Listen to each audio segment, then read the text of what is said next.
வணக்கம் சார். வணக்கம். பாஜக அதிமுக கூட்டணி அமைஞ்சு ஒரு வருஷத்துக்கு மேல ஆச்சு. ஃபர்ஸ்ட் அமையும் போது பாத்தீங்கன்னா இந்த கூட்டணி ஜெல் ஆகாது அப்படின்ற ஒரு குழப்பமான ஒரு மனநிலை, அப்படி இதெல்லாம் வந்து விமர்சனமா வைக்கப்பட்டது.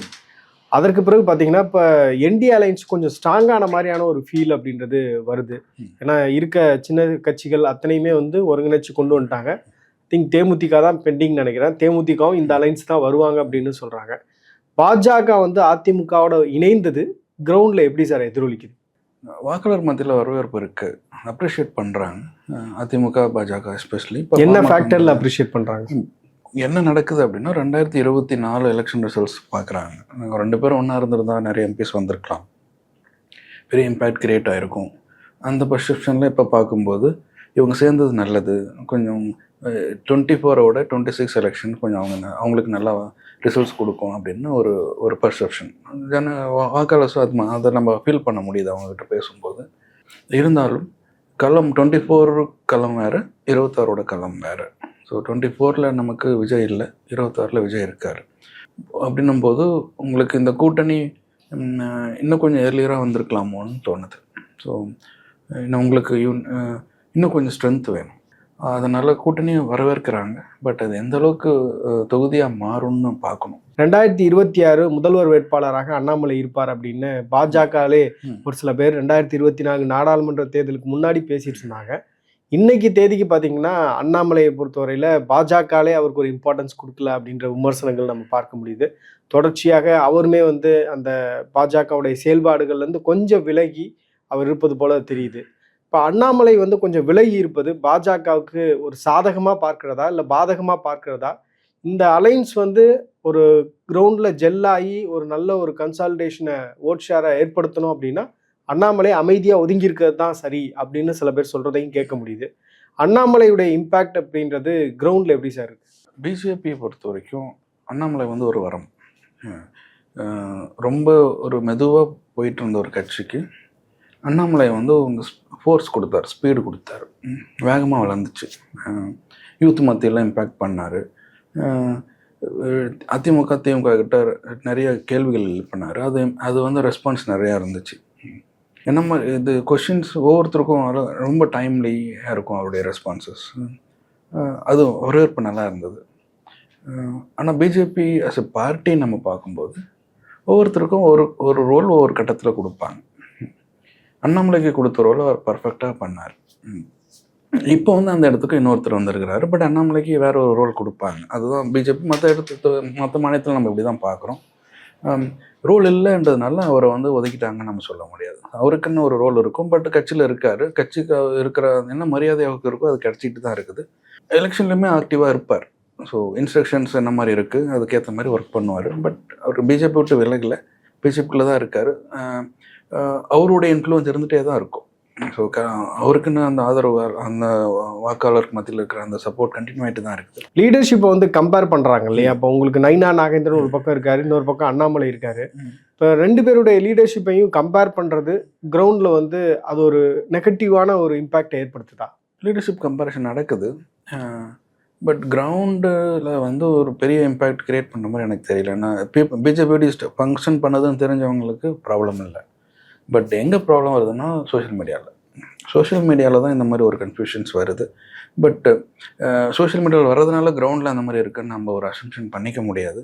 ஸோ நயினாருடைய ஃபங்க்ஷனிங் வந்து வேறு மாதிரி இருக்குது, நம்மளோட ஃபங்க்ஷனிங் வேறு மாதிரி இருக்குது. கடைசியில் யார் ரிசல்ட்ஸ் கொடுப்பாங்கன்னு தான் நம்ம பார்க்கணும். இப்போ நயினார்னால ஒரு 4 பிஜேபி எம்எல்ஏஸ் லாஸ்ட் டைம் இப்போ 8 பிஜேபி எம்எல்ஏ கொடுத்துட்டாருன்னா சக்ஸஸ்ஃபுல். இல்லை 20 பிஜேபி எம்எல்ஏ ஜெயிச்சாங்கன்னா சந்தோஷம். ஸோ இப்போ 2 பேர்த்தோட ஃபோக்கஸுமே எவ்வளோ பிஜேபி எம்எல்ஏஸ் நம்ம கொண்டு வர முடியும்னு தான் இருக்கும். சார், இப்போ இந்த 2026 சட்டமன்ற தேர்தலுக்கான இந்த இந்திய அலைன்ஸ் ஃபார்ம் பண்ணதுக்கு முக்கியமான காரணம் வந்து 2024 நாடாளுமன்ற தேர்தலில் அடைந்த படுதோல்வி தான். இப்போ நம்ம யுனைட்டடாக இதை சந்திச்சிருந்தோம் அப்படின்னா அது ஒரு பெரிய வெற்றியை ஏற்படுத்தியிருக்கோம். ஒரு 15 நாடாளுமன்ற உறுப்பினர்கள் வந்து இந்த அலைன்ஸ் சார்பில் போயிருப்பாங்க அப்படின்றது ஒரு கணிப்புன்னு வச்சுக்கோங்களேன்.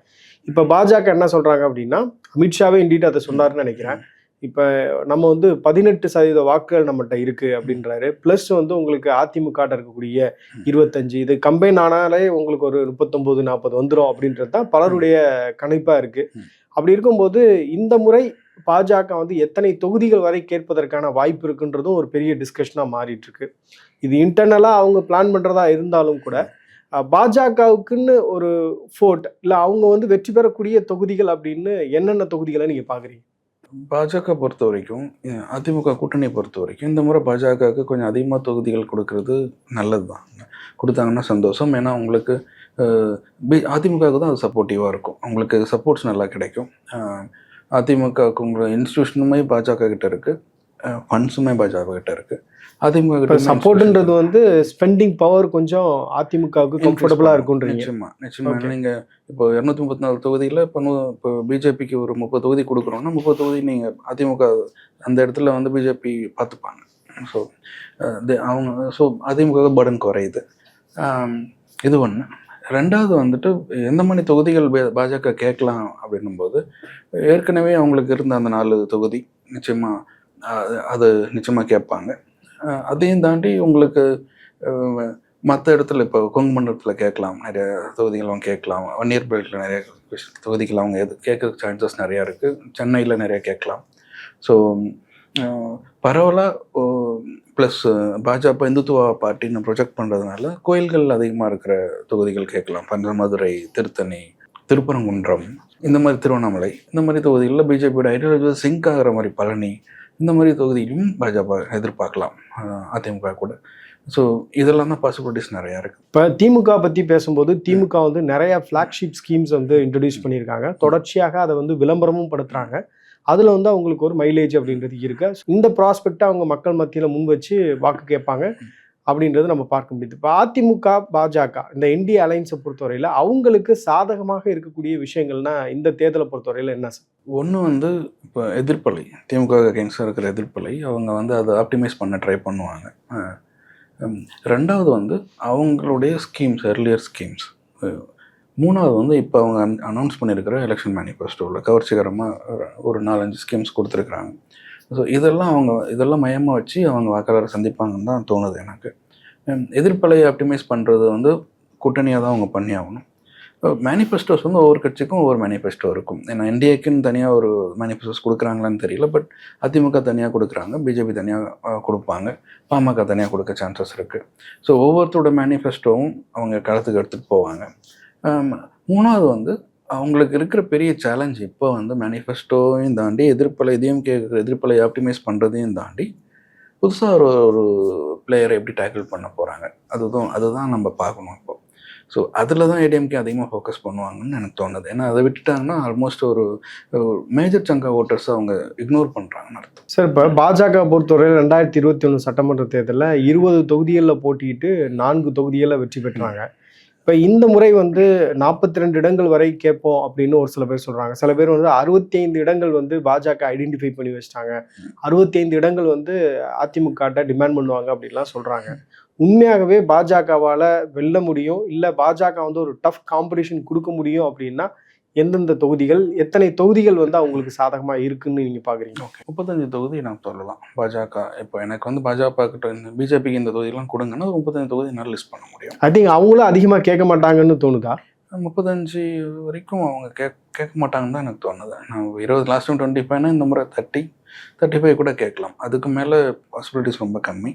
ஏன்னா அவங்களுக்கும் தெரியும், இப்போ காரைக்குடியோ இல்லை பத்மநாபபுரம், நாகர்கோயில், கோவை சவுத்து, மொடக்குறிச்சி இதெல்லாமே வந்து அவங்க ஜெயிக்கலாம். இந்த தொகுதியெல்லாம் அவங்க அதிகமாக இன்ஃப்ளூயன்ஸ் இருக்கிற தொகுதிகள். கன்னியாகுமரி சைடில் குளச்சல், விளவங்கோடு இதெல்லாமே வந்து பாஜகவுக்கு சாதகமாக இருக்கிற தொகுதிகள். பட் இந்த எலெக்ஷனில் எப்படி இருக்கும்னு தெரியல, நம்ம பார்க்கணும்.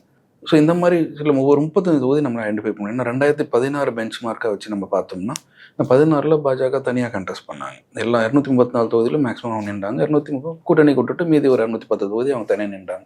ஸோ இந்த 200 சில்லற தொகுதியிலையுமே அவங்க 16 வாங்கின வாக்கும் 24 வாங்கின வாக்கும் நம்ம கம்பேர் பண்ணி பார்க்கும்போது நமக்கு லிஸ்ட்டு கிடைக்குது. ஸோ எத்தனை தொகுதி அவங்க வந்து கன்சிஸ்டண்ட்டாக அந்த தொகுதியில் பர்ஃபார்ம் பண்ணியிருப்பாங்க. அந்த மாதிரி பார்க்கும்போது ஒரு 30-35 தொகுதியில் வந்து க்ரோத் நம்ம பார்க்குறோம். ஸோ அந்த 35 தொகுதியும் அவங்க கண்டெஸ்ட் பண்ணாங்கன்னா நல்லாயிருக்கும். சார், இப்போ அதிமுகவை பொறுத்தவரையில் அதிமுகவுக்குன்னு ஒரு தனித்துவம் அப்படின்றது இருக்குது. இப்போ பாஜக வந்து அதில் ஆட் ஆன் ஆகுறதுனால இப்போ நிறைய பேருக்கு வந்து என்ன நினைக்கிறாங்கன்னா, இது ஒரு பர்டனாக நினைக்கிறதையும் பார்க்க முடியுது. எப்படி வந்து திமுகவில் இருக்கக்கூடிய மாவட்ட செயலாளர்கள், திமுகவில் இருக்கக்கூடிய நிர்வாகிகள் காங்கிரஸை ஒரு பலவீனமாக நினைக்கிறாங்களோ, அதே மாதிரி வந்து அதிமுகவில் இருப்பவர்களும் வந்து பாஜக வந்தால் சரியா இருக்காது அப்படின்னு நினைக்கிறவங்களும் இருக்கிறாங்க.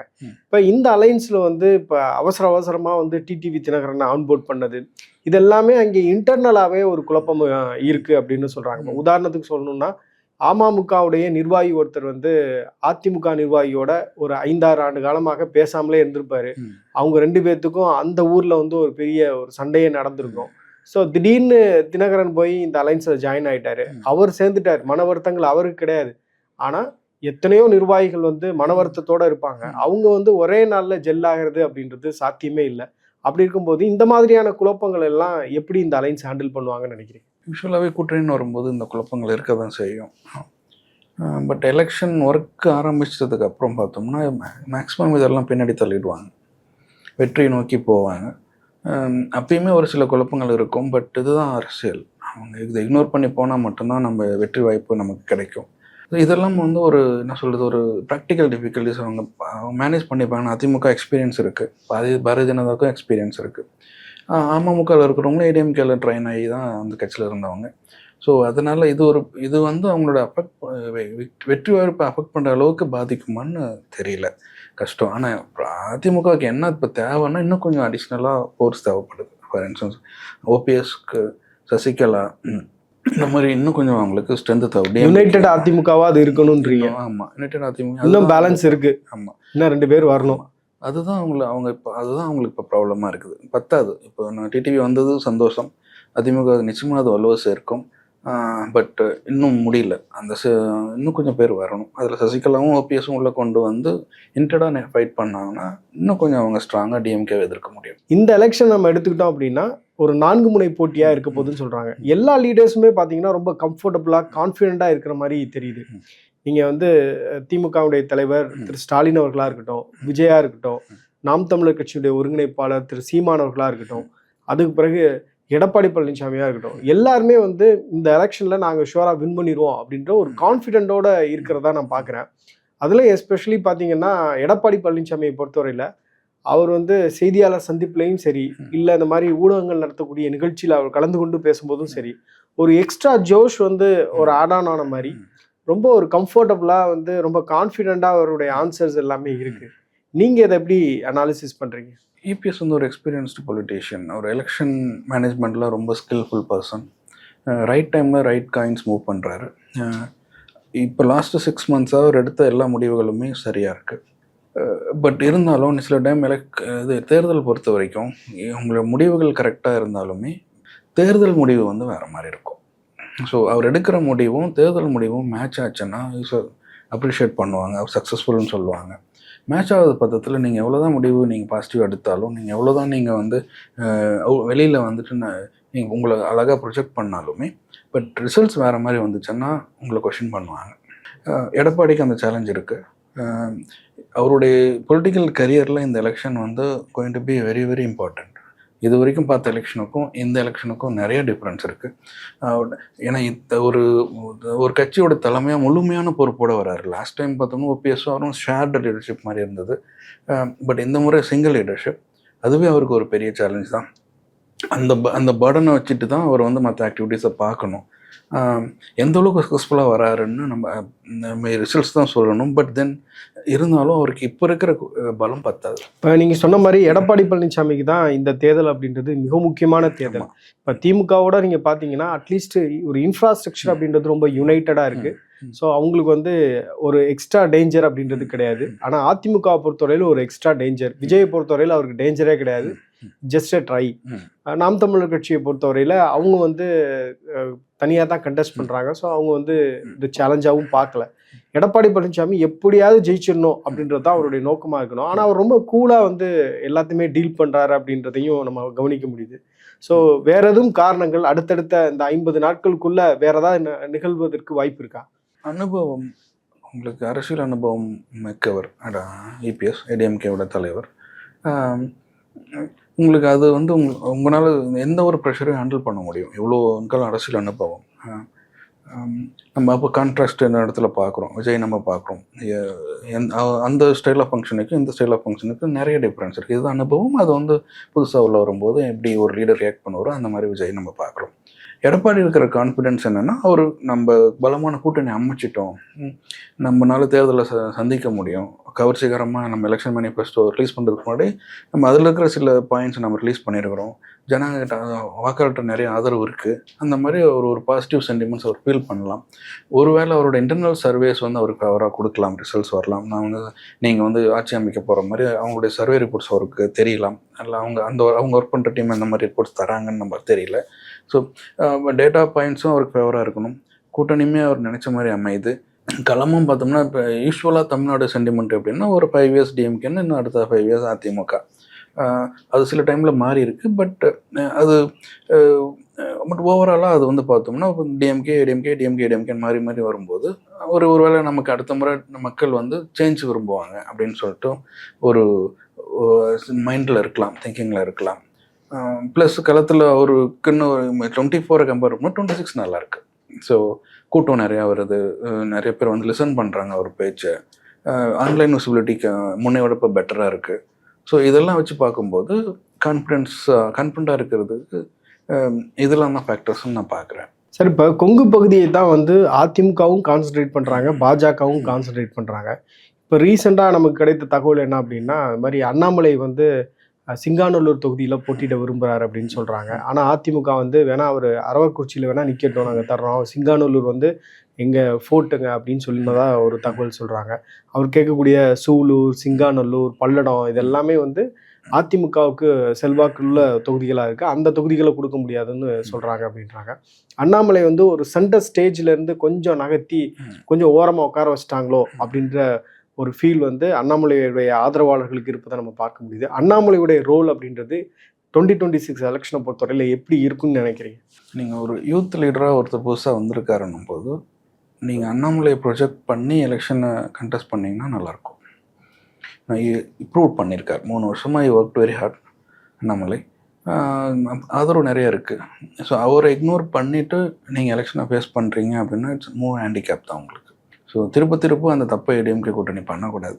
ஸோ நம்மளை என்ன வேணாலும் இருக்குது, நீங்கள் எப்படி வேணாலும் அவரை பாருங்கள், நெகட்டிவாக பாருங்கள், பாசிட்டிவாக பாருங்கள். பட் எலெக்ஷன் வரும்போது அவருடைய அட்வான்டேஜ் வந்து அவரால் ஓட் கன்வர்ஷன் அவர் பண்ணியிருக்கிறாரு. ஸோ இந்த எலெக்ஷனில் அவரால் நிச்சயமாக பண்ண முடியும். அரவக்குறிச்சின்னு இல்லாமல் அவர் கேட்குற ஒருவேளை அவர் பல்லடமோ, கவுண்டம்பாளையமோ, சிங்காநல்லூர், கோயம்புத்தூர் சிட்டியில் ஃபீல் பண்ணும்போது உங்களுக்கு பக்கத்தில் இருக்கிற 10 தொகுதியுமே பெனிஃபிட் இருக்கும். இப்போ அவர் மீது வைத்த குற்றச்சாட்டு என்ன அப்படின்னா, அக்கமடேட்டிவாக இருக்க மாட்டாரு அப்படின்றது தான். இன்னைக்கு அவர் அக்கமடேட்டிவாக இருக்கிற மாதிரி தெரியுது. ஆனால் அதிமுக கம்ஃபர்டபுளாக இல்லை, அண்ணாமலை வந்து சென்டர் ஸ்டேஜ் எடுக்கிறது நாங்கள் விரும்பலை அப்படின்ற ஒரு தன்மையோடு இருக்காங்களே, அதெல்லாம் ஹேண்டிகேப். நீங்கள் அப்படி பார்த்தாங்க அதிமுக அப்படின்னா கூட்டணிக்கு வெற்று வாய்ப்புகள் குறையும். எல்லாருடைய ஸ்ட்ரென்த்தையும் நீங்கள் வந்து பாசிட்டிவாக மட்டும் பார்த்து எலெக்ஷனை ஃபேஸ் பண்ணும்போது ஜெயிக்கலாம். இப்போ நயனாருக்குன்னு ஒரு ஸ்ட்ரென்த் இருக்கும், திருநெல்வேலி சைடில் நயனாருக்கு ஒரு மையமாக வச்சு நீங்கள் வாக்கு சேகரிக்கும் போது பெனிஃபிட் இருக்கும். கோயம்புத்தூரில் அண்ணாமலை மையமாக வச்சு நீங்கள் வாக்கு சேகரிக்கும் போது பெனிஃபிட் இருக்கும். சேலத்தில் எடப்பாடியை வச்சு நீங்கள் வாக்கு சேகரிக்கணும். ஒவ்வொரு லீடர்ஸ்க்கும் ஒவ்வொரு ஸ்ட்ரென்த் இருக்குது. அந்த லொக்கேஷன்ஸை நீங்கள் அவங்கள மையமாக வச்சு தேர்தல் சந்திக்கும் போது வெற்றி வாய்ப்புகள் ரொம்ப பிரகாசமாக இருக்கும். சார், இப்போ நீங்கள் சர்வே பண்ணும்போது அதிமுக, பாஜக இந்த கூட்டணிக்கான வெற்றி வாய்ப்பு எப்படி இருக்குது, எந்தெந்த தொகுதிகள்லாம் அவங்களுக்கான டாமினேஷன் இருப்பதாக பார்க்குறீங்க?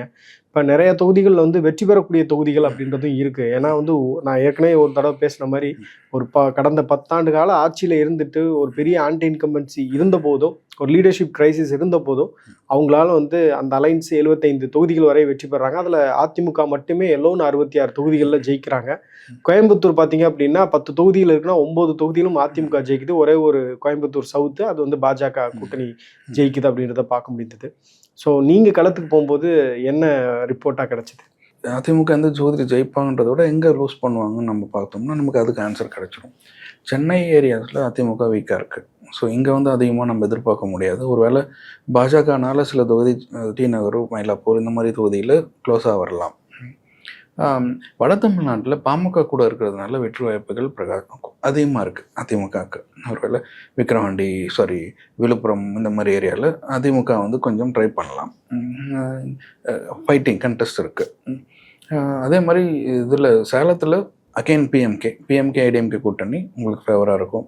கொங்கு மண்டலத்தில் ஏற்கனவே நீங்கள் ஸ்ட்ராங்காக இருக்கிறதுனால பிஜேபி உங்கள் கூட இருக்கிறதுனால அங்கேயுமே வெற்றி பிரகாசமாக இருக்குது. சவுத் தமிழ்நாட்டில் நயினார் நாகேந்திரன் பிஜேபியில் இருக்கிறதுனால உங்களுக்கு ப்ளஸ் தினகரன் வர்றதுனால உங்களுக்கு பாசிட்டிவாக இருக்குது. ஸோ இப்படி தான் நம்ம பார்க்க முடியுது. பட் இதுக்கப்புறம் ஒவ்வொரு தொகுதியுமே அங்கங்க லோக்கல் சுச்சுவேஷனுக்கு ஏற்ற மாதிரி மாறும். இப்போ சவுத் எப்படி சார் இருக்குது அதிமுகவுக்கு? ஏன்னா சவுத் வந்து அவங்களுடைய ஒரு கோட்டையாக முன்னாடி இருந்தது ஜெயலலிதா அவர்கள் இருந்தபோது. இப்போ வந்து இது கவுண்டர் கட்சி அப்படின்னு சொல்கிற அளவுக்கு சவுத்தில் இருக்கக்கூடியவர்கள்லாம் ஃபீல் பண்ணுறாங்க. குறிப்பாக பார்த்தீங்க அப்படின்னா முக்குலத்தோர் வந்து ஃபீல் பண்ணுறாங்க அப்படின்ற ஒரு ஃபீல் இருக்குது. ஸோ சவுத்தை பொறுத்தவரையில் நீங்கள் சர்வே பண்ணும்போது என்ன ரிப்போர்ட் கிடைச்சது?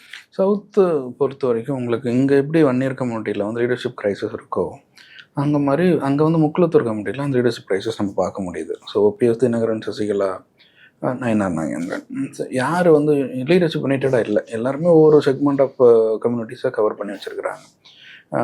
இவங்க எல்லாருமே ஒன்றா சேர்ந்தால் மட்டும்தான் உங்களுக்கு ஏடிஎம்கே பாசிட்டிவாக மாறும். நீங்கள் உங்களுக்கு நயினாரும் வேணும், ஓபிஎஸும் வேணும், டிடிவி வேணும், சசிகலா வேணும். இவங்க 4 பேரும் ஒன்றா இல்லாமல் தனித்தனியாக இருந்தாங்க அப்படின்னா உங்களுக்கு வீக் தான். அதிமுக வீக்காக தான் இருக்கும். அது அட்வான்டேஜ் டிஎம்கே. உங்களுடைய ரிப்போர்ட்டில் வந்து அதிமுகவுக்கு இருக்கக்கூடிய கல வாய்ப்புகள் என்ன அப்படின்றத ரொம்ப டீட்டெயில்டாக அனாலிசிஸ் பண்ணோம். Thank you sir. நன்றி.